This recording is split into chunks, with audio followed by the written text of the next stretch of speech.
અરે એ તો પોતે ભગવાનના તો દાસ થઈને ફરે, તો અમારા સંતોના તમારા દાસ થઈ જાય. કેટલી કેટલી મોટી વાત કહેવાય. બાપા ગોધર જઈને આવ્યા, 3-4 વર્ષ પહેલાની વાત છે. પંચમહાલથી થાકીને લોથ થઈને સવારનો સમયો હતો. સવારના 5:30 વાગે નીકળેલા, સાંજે 5:30 વાગે જઈને પાછા આવ્યા. 400 કિલોમીટરની જર્ની કરીને એક દિવસમાં. તો આપણે થાકી જઈએ. 85 વર્ષની ઉંમર, બાપા થાકીને લોથ થઈ ગયેલા. રવિવાર હતો, આ સ્વામી જોડે હતા સેવા. મેં સંતો ના પાડેલી કે સંતો સ્વામિનારાયણ ધામ ઉપર, આપણે ગાંધીનગર સ્વામિનારાયણ ધામ ઉપર મહિનાના બીજા રવિવારે સાંજે 6 થી 8 સમયો થાય દર મહિને. સેવકે કહી દીધેલું સંતોને કે સંતો રવિવારે સમયો છે, આજે ગોધરનો સમયો પણ તે દિવસે જ હતો, માટે સાંજે બાપજીને ગાંધીનગર સ્વામિનારાયણ ધામ ઉપર સમયો છે એવી જાણ ન થવા દેતા, ભૂલમાં બોલી ના જતા. અને જો બાપજીને ખબર પડશે તો ગમે એટલા થાકેલા હશે ને તો બાપા ત્યાં આવ્યા વગર રહેશે નહીં, અને બાપા બીજે દિવસે બીમાર પડશે, અવરભાવમાં મંદવાડ ગ્રહણ કરશે. સંતોએ જાણ નહીં થવા દીધેલી, પણ આવ્યા, આવીને સ્નાન કર્યું, સ્નાન કરીને જમવા જ્યાં જતા હતા, અને ત્યાં બાપજી એટલું બોલ્યા, જોડેવાળા સંતોને પૂછ્યું, સંતો નિર્ગુણ સ્વામી, અનિર્ગુણ સ્વામી, નિર્ગુણ સ્વામી કેમ આજે આવવાના હતા ને આયા નહીં? ત્યારે સંતો ભૂલમાં બોલી ગયા, બાપા સ્વામિનારાયણ ધામ ઉપર સમયો છે, સ્વામી શ્રી બહાર છે અને નિર્ગુણ સ્વામીને રોકાવું પડ્યું છે, એટલે ત્યાં સ્વામી ત્યાં રોકાઈ ગયા છે, રાતે સમયો બતાવીને આવશે. હવે આટલો શબ્દ કાન ઉપર પડ્યો અને પકડી પાડ્યો, આજ સ્વામિનારાયણ ધામનો સમયો છે, મને કીધું નથી તમે? બોલો જમવાનું બાજુ મૂકી દીધું, મારે સ્વામિનારાયણ ધામ જવું છે. અરે બાપા થાકીને લોથ થઈ ગયા છો, રહેવા દો, બધા કગરે ના, સ્વામિનારાયણ ધામનો સમય એમ જવું છે. બાપા પણ તમે નહીં ત્યાં જઈને વાતે નહીં કરી શકો. ત્યારે દિવ્ય પુરુષ શું શબ્દ બોલે સાંભળજો. બાપા કે મારે વાતું કરવા નથી જવું, મારે કથા કરવા નથી જવું, મારે સંતોને હરિભક્તોના દર્શન કરવા જવું છે.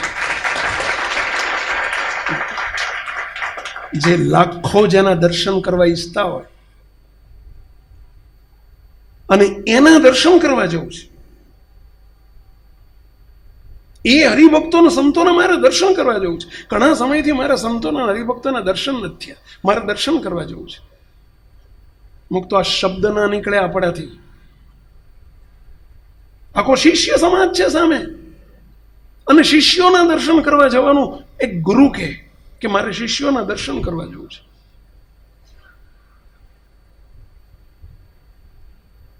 જે નેચરલ હોય, નેચરલ એ નીકળ્યા વગર ના રહે. આ નેચરાલિટી હતી ભાઈઓ. ગોખાયેલું બોલાતું હોય ને તો ના બોલાય આ શબ્દ. જેના રૂવાડે રૂવાડે નેચરાલિટી હતી, દાસત્વની નેચરાલિટી હતી. હું પાટણ હતો તે દિવસે, મારે પાટણની પ્રોગ્રામ શિબિર ચાલતી હતી. મને સંતોએ ફોન કર્યો પાટણ કે સ્વામી બાપાને સમજાવો ને, બાપા જીદ લઈને બેઠા છે કે મારે જવું જ છે, દર્શન કરવા જવું છે. દર્શન દેવા નહીં હો, શું શબ્દ વાપરે છે? દર્શન કરવા જવું છે. મુક્ત કેટલું નિર્માનીપણું, કેટલું દાસત્વપણું. સાધુ ને સંતો તો તમે ઘણા જોયા હશે, મુક્તો વિદ્વાનો ઘણા જોયા હશે, શાસ્ત્રીઓ ઘણા જોયા હશે, પંડિતો ઘણા જોયા હશે, વક્તાઓ અને કથાકારો પણ ઘણા જોયા હશે, પરંતુ સત્પુરુષને જોવા હોય તો આ સાદ્રશ્ય દિવ્ય સ્વરૂપ સત્પુરુષ કહેવાય. સત્પુરુષ કહેવાય. તો વિદ્વાન અને સત્પુરુષમાં આસમાન જમીનનો તફાવત છે.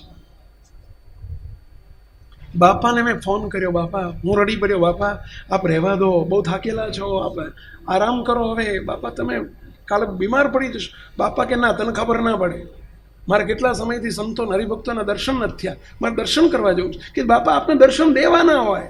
તા કે ના, મારે દર્શન કરવા જવું છે.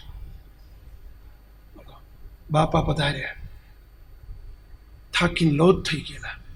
બાપાએ વ્હીલચેરમાં આવ્યા અને આવીને જ્યાં સ્ટેજ ઉપર બાપાની વ્હીલચેર મૂકી, બાપા કે લાવો મને માઇક આપો. બાપા માઇક લઈને હાથ જોડી બેઠેલા બાપા બોલો, હાથ જોડીનો બોલો. બાપા હરિભક્તો અને સંતોના હાથ જોડીને બેઠેલા, અને બાપા એટલું જ બોલ્યા, સંતો હરિભક્તો, હું તમને કથા કરવા નથી આવ્યો, હું તો તમારા સૌના દર્શન કરવા આવ્યો છું. મારી ઉપર રાજી રહેજો. શું કહે છે દિવ્ય પુરુષ? અમારી ઉપર રાજી રહેજો.